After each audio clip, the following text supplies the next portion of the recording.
जी, आज बात करेंगे कि आखिर क्यों हमारे बच्चे, युवा धीरे-धीरे डिप्रेशन का शिकार हो रहे हैं। ऐसे क्या कारण हैं कि बच्चे कम उम्र में ही धीरे-धीरे डिप्रेशन की ओर जाना शुरू कर देते हैं।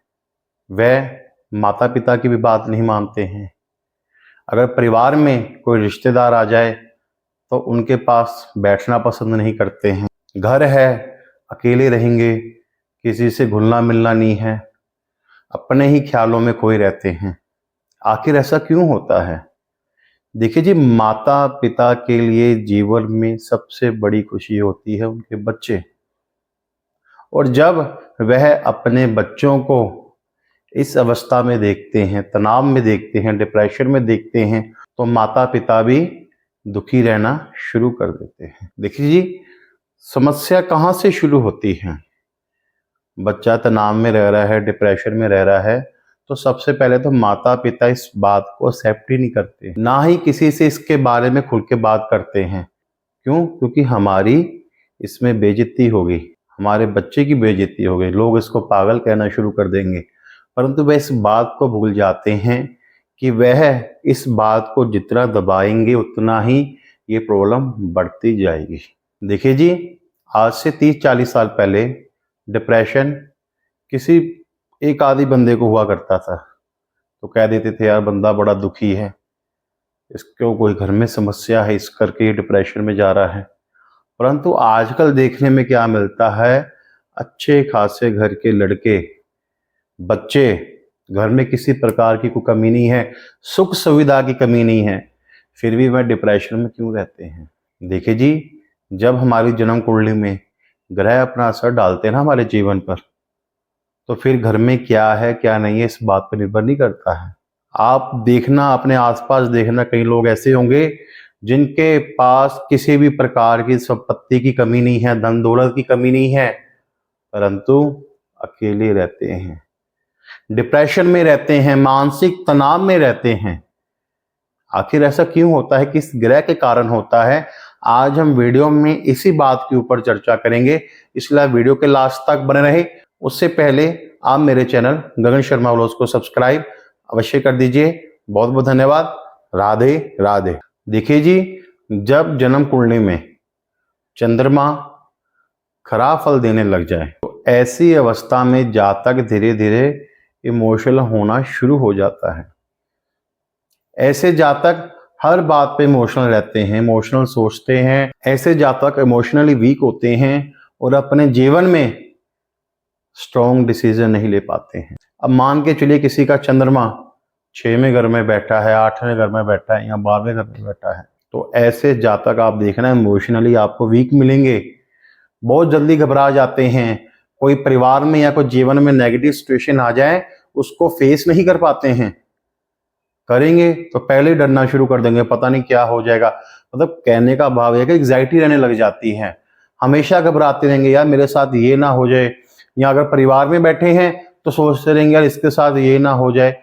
देखो, कहने का भाव ये है कि अगर आपकी जन्म कुंडली में चंद्रमा खराब घरों में बैठा है, खराब फल दे रहा है, तो ऐसी अवस्था में जातक हमेशा नकारात्मक सोचता रहता है, उसके मन में नकारात्मक विचार आते हैं। देखिए जी, जब नकारात्मक विचार आ रहे हैं, जब हम सोचते हैं, हमारा चंद्रमा कमजोर है, इमोशनली वीक है, हमारा मन कमजोर है, इसका असर किस पे पड़ता है? हमारे विचारों पर, जो हमारे दिमाग में विचार आते हैं। देखिए, अगर आपके दिमाग में नकारात्मक विचार आएंगे, आपका मन उसी समय उदास हो जाएगा। मैं आपको छोटी सी एग्जांपल देता हूं। आप किसी व्यक्ति से बात कर रहे हो, अगर वह आपको कोई अच्छी बातें कर रहा है, आपको कोई गुड न्यूज दे रहा है, वो बात आपने सुनी, आपके दिमाग में विचार गया, आपका मन खुश हो जाएगा। परंतु जैसे ही खुशी के माहौल में वह कोई ऐसी बात करेगा, आपके दिमाग में एक नेगेटिव थॉट आया और आपका मन भी उदास हो जाएगा उसी समय। तो विचारों का हमारे जीवन में बहुत बड़ा महत्व है। देखिए जी, जब जन्म कुंडली में चंद्रमा खराब फल देता है, तो ऐसी अवस्था में जातक इमोशनली वीक हो जाते हैं। और जब जन्म कुंडली में राहु कमजोर हो जाए या फिर राहु नेगेटिव रिजल्ट देने लग जाए, तो ऐसी अवस्था में नेगेटिव थॉट्स आएंगे। और जन्म कुंडली में जी देखो जी, अगर चंद्रमा राहु खराब फल दे रहे हैं तो ऐसा जातक आपको डिप्रेशन का शिकार मिलेगा ही मिलेगा। देखो जी, राहु क्या है, हमारे विचार आ रहे हैं हमारे दिमाग में। अगर हमारा राहु खराब फल दे रहा है हमको, हमारा राहु हमको नेगेटिव रिजल्ट दे रहा है, तो हमको पॉजिटिव रिजल्ट कैसे आ सकते हैं। देखो जी, आपने अपने जीवन में ऐसे व्यक्ति कहीं देखे होंगे जो बहुत चालाक होते हैं, कहते हैं यार बंदा बहुत चालाक है, मिट्टी को भी सोने का भाव भेज देता है। क्यों? क्योंकि उसके दिमाग में ऐसी चालाकी है। और जिसके दिमाग में चालाकी ना हो वह अपने सोने को मिट्टी के भाव भेज देता है। तो इसलिए जन्म कुंडली में राहु की और चंद्र की भूमिका बहुत अहम हो जाती है। अब देखिए, अगर आपकी जन्म कुंडली में चंद्रमा आपको खराब फल दे रहा है, राहु आपको खराब फल दे रहा है, आप क्या उपाय कर सकते हो। देखिए, अगर आपकी जन्म कुंडली में चंद्रमा खराब फल दे रहा है, सबसे पहले आप चीजों को एक्सेप्ट करना शुरू कीजिए। आप ये मत सोचिए कि हमको अगर कोई समस्या है हम इसको किसी को बताएंगे नहीं, किसी अच्छे ज्योतिषाचार्य की सलाह नहीं लेंगे, किसी डॉक्टर की सलाह नहीं लेंगे तो ये अपने आप ठीक हो जाएगी। ऐसा असंभव है, ऐसा नहीं हो सकता है।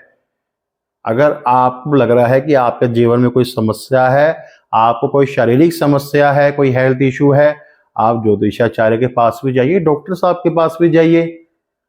और आज के समय तो हर समस्या का हल है, परंतु अगर हमारा मन नेगेटिव है, हम नेगेटिव रहते हैं, नेगेटिव सोच रहे हैं, हम उस तरफ जाने का ही नहीं सोच रहे हैं, तो उसका क्या उपाय करोगे। तो सबसे पहले चीजों को एक्सेप्ट करना शुरू कीजिए। अगर आपके बच्चे धीरे धीरे डिप्रेशन की ओर जा रहे हैं तो आप उनके संकेतों को समझिए, चीजों को इग्नोर मत कीजिए। जब आप अपनी प्रॉब्लम्स को इग्नोर करोगे तो वह प्रॉब्लम्स डबल होकर आपके जीवन में दोबारा आएंगी। अगर आपको लगता है कि आपके घर का कोई बच्चा है, कोई परिवार का सदस्य है, उसके कोई ऐसे ग्रह हैं, उसका उपाय अवश्य कीजिए। अगर चंद्रमा खराब फल दे रहा है, मेडिटेशन कीजिए। अरे आप सुबह उठिए, सुबह उठ के मेडिटेशन कीजिए, ध्यान कीजिए। कितने पैसे खर्च होंगे आपके, सिर्फ मेहनत ही तो लगनी है आपकी। अरे पूरे विश्वास के साथ आप मेडिटेशन कीजिए। जैसे जैसे आपका मन शांत होगा, आपका दिमाग भी शांत होगा, आपके दिमाग में आने वाले विचार भी शांत होंगे। मेडिटेशन कीजिए, सुबह उठिए, फ्रेश एयर लीजिए। जब आपका चंद्रमा ठीक होगा, आपका राहु भी ठीक होगा। और जब राहु ठीक होगा तो आपके दिमाग में नेगेटिव विचार ही नहीं आएंगे। परंतु हम उपाय करने की जगह क्या करते हैं, नींद की गोलियां लेना पसंद करते हैं। हम किसी अच्छे डॉक्टर की सलाह नहीं लेते हैं, अच्छे ज्योतिषाचार्य की सलाह नहीं लेते हैं। हम उस प्रॉब्लम को अपने जीवन में बड़ा ही करते रहते हैं। देखिए, अगर आपकी जन्म कुंडली में चंद्रमा आपको खराब फल दे रहा है, आप सूर्यास्त के बाद सफेद चीजों का सेवन मत कीजिए। आप सोमवार को मंदिर जाइए, वहां पर सफेद चीजों का दान करके आइए, दूध का दान कीजिए, चावल का दान कीजिए, नियमित रूप से मेडिटेशन कीजिए, भगवान शिव शंकर का ध्यान कीजिए। देखिए, अगर आपकी जन्म कुंडली में चंद्रमा खराब है तो इसका सीधा असर किस पे पड़ेगा, माता की सेहत पे भी पड़ेगा। तो इसलिए उपायों को अवश्य कीजिए। देखिए, अगर आपकी जन्म कुंडली में राहु ग्रह आपको खराब फल दे रहा है तो आप अपनी रसोई में बैठ के खाना खाइए।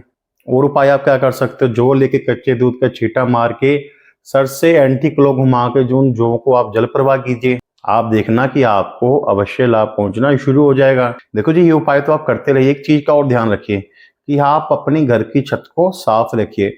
देखिए जी, जितने भी जातक इस समय जो डिप्रेशन का शिकार है या फिर वह घर में अकेले अकेले रहते हैं, आप देख लेना उनकी घर की छत पे कोई ना कोई कबाड़ अवश्य मिलेगा। ऐसे लोगों की घर की छत साफ नहीं मिलती है, ना ही घर की सीढ़ियां साफ मिलती हैं। यहाँ तो सीढ़ियों के नीचे वॉशरूम बनाया होगा, यहाँ भी सीढ़ियों के सामने रसोई घर बनाया होगा।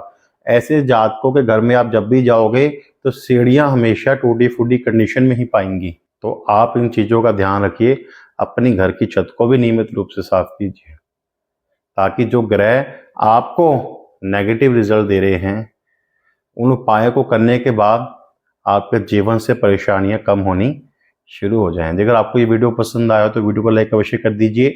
आप मेरे चैनल गगन शर्मा व्लॉग्स को सब्सक्राइब अवश्य कीजिए। बहुत बहुत धन्यवाद।